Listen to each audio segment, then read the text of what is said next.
Brigade Palpitaire, 1 BHK, 2 BHK, 3 BHK flats available. Burigere Cross, Bengaluru. Please contact this number.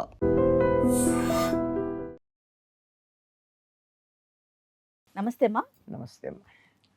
అమ్మ, మోకాళ్ళ నొప్పులు రకరకాల ప్రయత్నాలు చేస్తున్నారు. ఒక వయసు వచ్చాక మోకాళ్ళ నొప్పులు రావటం కొంచెం సహజం అనుకోవాలి మనం, కానీ అలా లేదమ్మా.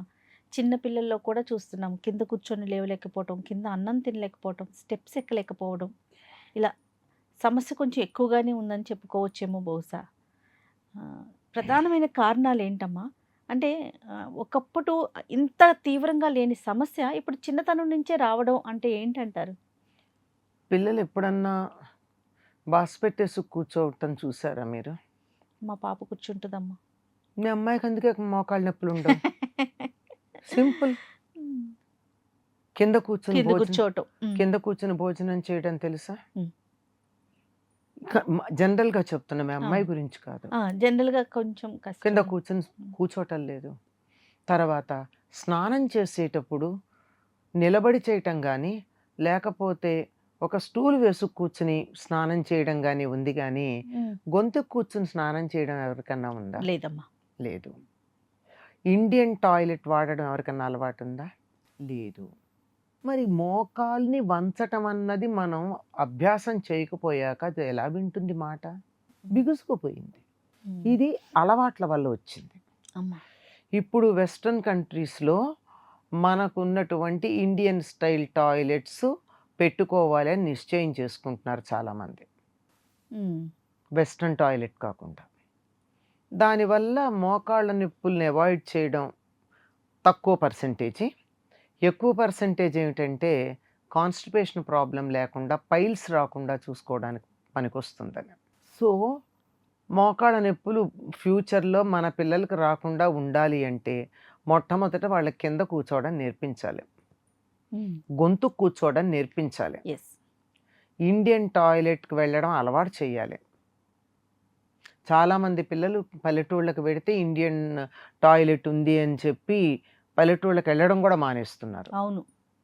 అలవాటు లేని వాళ్ళు వెస్ట్రన్కి చచ్చీచెడు అలవాటు పడుతుంటే వీళ్ళు ఇండియన్ టాయిలెట్కి అలవాటు పడడానికి ఏమిటా కష్టం? అలవాటు పడట్ల. ఇది శరీరాన్ని, మోకాలిని వంచటం అన్నది అలవాటు లేదు కనుక రాను రాను మోకాలు వంగక్కర్లేదు అనేటటువంటి సంకేతాలు శరీరంలో వెళ్ళాయి కనుక ఇవి పనిచేయవు. వంట నిలబడే చేస్తాం, భోజనం డైనింగ్ టేబుల్ మీదే చేస్తాం కదా. మోకాళ్ళు ఎందుకు వంగుతాయి? వంగవు కదా. అదే వాటికి అసలు పని కనిపించట్లేదు. మనం దాని పని అది లేదు. ఇప్పుడు వెస్టిజియల్ ఆర్గాన్స్ అని ఉన్నాయి శరీరంలో, తెలుసు కదా. అవునమ్మా. ఈ కంట్లో ఉండే కొలికి ఒకటి, తర్వాత అపెండిక్స్ ఒకటి, ఒకప్పుడు ఉపయోగం ఉండేవి, ప్రస్తుతం ఉపయోగం లేవు గనక అవేవో నామమాత్రంగా ఉన్నాయంటే ఉన్నాయనో చుక్కలాగా ఉంటున్నాయి తప్ప అవేం వాటి ప్రయోజనం లేదు.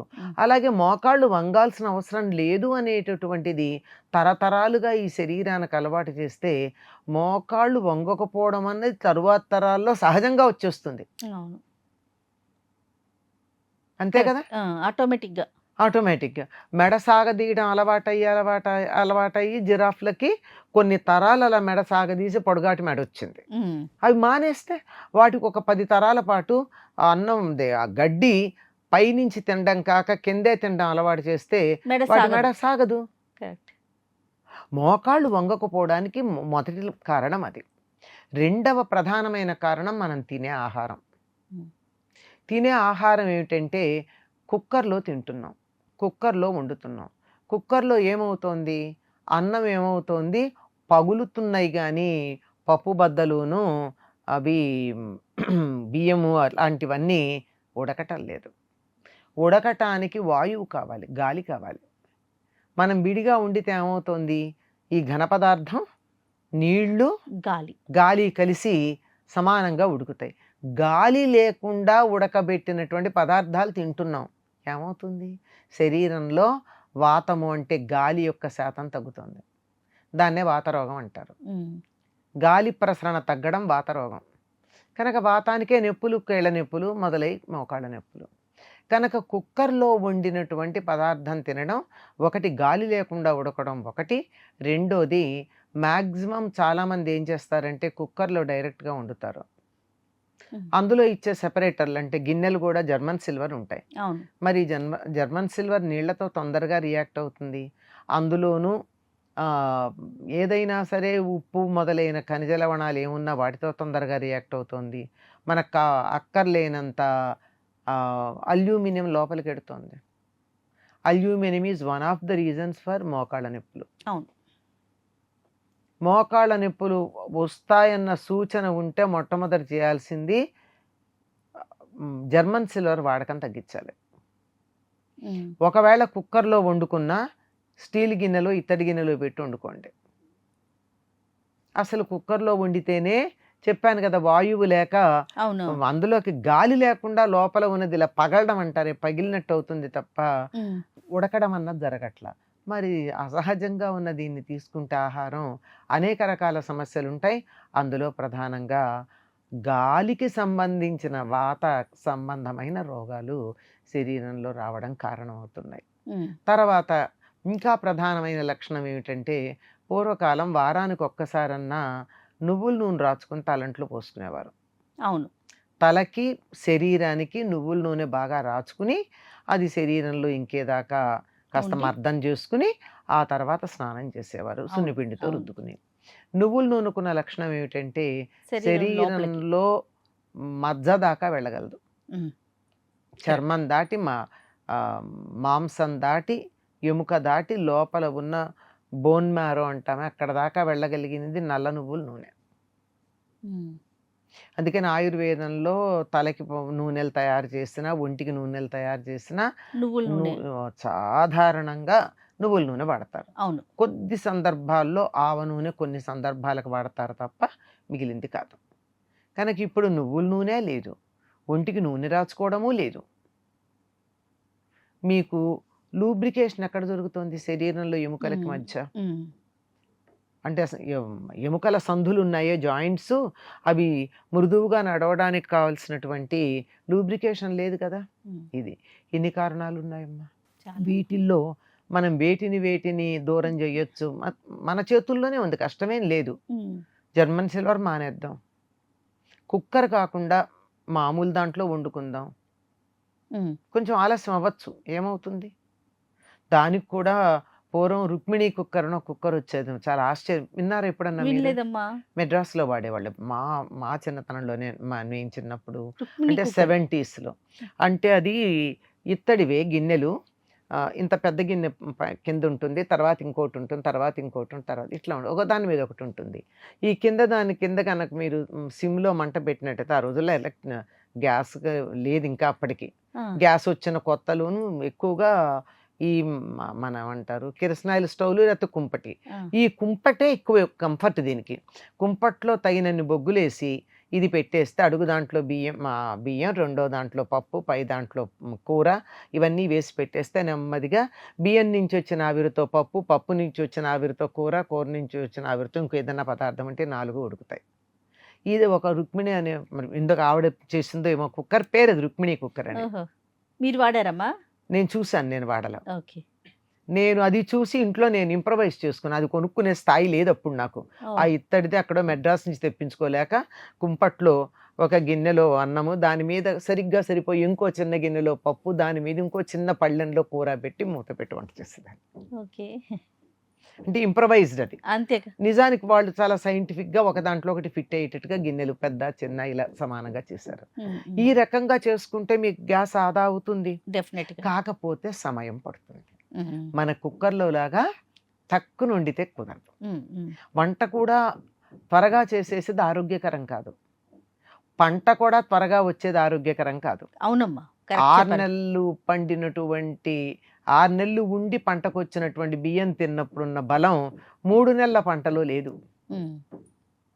అది కూడా చెప్తా. అవును. అంచేత దానికి సహజంగా ఉండేటట్టు, అందువల్ల ఇలాంటివన్నీ మనం పాటించగలిగితే ఎప్పుడైనా కొత్తది వస్తే కొత్త దాంట్లో మంచి ఉంటుంది, చెడు ఉంటుంది. అవును. ఈ రెండింటిని పాటించగలిగితే ఎంత బాగుంటుంది. అంటే సూర్యకాంతితో వంట వండే పద్ధతులు కూడా కొన్ని ఉన్నాయి, దానికి సంబంధించినటువంటి ఒక పరికరాలు కూడా కొంతకాలం వాడారు చాలా మంది. అమ్మా. అట్లాంటివి వాడితే గ్యాస్ కలిసి వస్తుంది అనుకోండి. లేకపోతే మామూలుగా ఇది హాయిగా చేసుకోవచ్చు. అవును. అందువల్ల వారానికి ఒకసారైనా కనీసం ఒళ్ళంతా కాకపోయినా మోకాళ్ళ కన్నా నూనె రాసుకోండి, నువ్వుల నూనె. మోకాళ్ళ నొప్పులు కనుక ఇప్పటికే వచ్చేస్తుంటే రాత్రిపూట పడుకోబోయే ముందు మోకాళ్ళకి నువ్వుల నూనె రాసుకుని మళ్ళీ ఫ్యాను ఏసీ లాంటివి వేసుకోకుండా దాని మీద మంచి రగ్గు లాంటిది కప్పి చెమటలు పడితే పట్టాయి లోపలికి వెళ్ళేటట్టుగా 1 గంట వరకు ఫ్యాను ఏసీ లేకుండా కనుక ఉంటే చాలా ఉపయోగం ఉంటుంది అని పెద్దవాళ్ళు చెప్తారు. ఓహో. ఇలాంటివి వచ్చాక చేయాల్సినవి. రాకుండా చూడాలి అంటే కింద కూర్చోవడం అలవాటు చేసుకోండి. కాళ్ళకి ఒంటికి అంతా నువ్వుల నూనె రాసుకోండి. జుట్టు కూడా తొందరగా నెరవదు నువ్వుల నూనె రాసుకుంటే. అవును. కనుక చక్కగా నువ్వుల నూనె రాసుకుంటూ ఉండండి. అప్పుడప్పుడు నిత్యం రాసుకుంటే వాసన ఇస్తుంది. అందుకని కనీసం తలంటి ముందన్నా తలకి నువ్వుల నూనె పెట్టుకోండి. మోకాళ్ళకి నువ్వుల నూనె రాసుకోండి. అరికాళ్ళల్లో నువ్వుల నూనె రాసుకోండి. పడుకోబోయే ముందు 2 చుక్కల నువ్వుల నూనె తీసుకుని అరికాళ్ళల్లో గనక ఇలా మర్దన చేసుకుంటే ఆవిరైపోతుంది, చుక్కలు ఎక్కువ కాకుండా, అవును. అతి చేయకుండా. ఇలాంటివన్నీ చేస్తే మోకాళ్ళ నొప్పులు ఉండవమ్మా. కానీ మనం లైఫ్ స్టైల్ హెజార్డ్స్లో ఒకటి ఏమిటంటే అస్సలు మోకాళ్ళను వంచకపోవడం ప్రధానం. నిలబడి వంట చేయడం, డైనింగ్ టేబుల్ మీద భోజనం చేయడం, వెస్ట్రన్ టాయిలెట్స్ వాడటం, కింద కూర్చోలేకపోవడం, పూజ కూడా స్టూల్ మీద కూర్చుని చేయడం, ఇలాంటివన్నీ చేసుకోవడం వల్ల వచ్చింది. 60 ఏళ్ళో 70 ఏళ్ళో వచ్చాక సరే, అవును, చిన్నప్పటి నుంచి ఎందుకు? భవిష్యత్తులో అలాంటివి రాకుండా ఉండాలంటే ఆహార విషయంలో జాగ్రత్త తీసుకోవాలి, వంట చేసే విషయంలో జాగ్రత్త తీసుకోవాలి, అలవాట్ల విషయంలో జాగ్రత్త తీసుకోవాలి. తప్పకుండా అమ్మా. నమస్తే. నమస్తే. And for more videos, Please subscribe to iDream. Please subscribe to iDream. Please subscribe iDream. And please subscribe to iDream. For more videos, subscribe to iDream. please like, share and subscribe to the channel. Congratulations, iDream. Subscribe to iDream. Subscribe to iDream. So subscribe to iDream Media. iDream ki iDream team andarki huge congratulations. Please subscribe iDream Media. Please subscribe to iDream. Subscribe iDream. Please subscribe to iDream. iDream అంటే నా కళల ఛానల్ను subscribe చేసుకున్న నోరు తిరుగుతలేదు, మీరైతే గంట గుర్తు కొట్టండి. For more such videos, please subscribe to iDream. Subscribe to iDream. Please subscribe to iDream. Please subscribe iDream Media. Please do subscribe to iDream. Please subscribe to iDream Media. For best entertainment and information, please subscribe iDream. And don't forget to subscribe to iDream.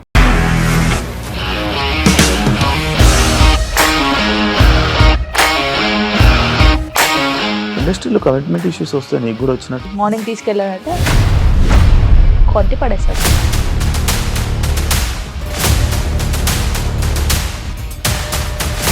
ఒక్కళ్ళు కూడా చూడలేదు ఈ cinema అని చెప్పడానికి కూడా చాలా ధైర్యం కావాలి. అది నిజం కదా, దాంట్లో ధైర్యం ఏంటి? నెక్స్ట్ డే ప్లేట్ మార్చేస్తే తప్పు కదా. As of now we are comfortable this అని నేను అనుకుంటున్నాను. రష్మిక గారిది మీది ఒకే ఊరు అంట కదా. నీకు కోపం వచ్చిందంటే బాగా తిట్టేత్తరా? తిట్టేద్దామండి. నిజంగా గేమ్ ని ఎలా చేంజ్ చేయగలిగారు? ఏపీఎస్ఎఫ్సి వాళ్ళకి 6 నెలల్లో నేను 6 లక్షలు కట్టా. బిజినెస్ చేయాలనుకుంటే it is as difficult as riding a tiger.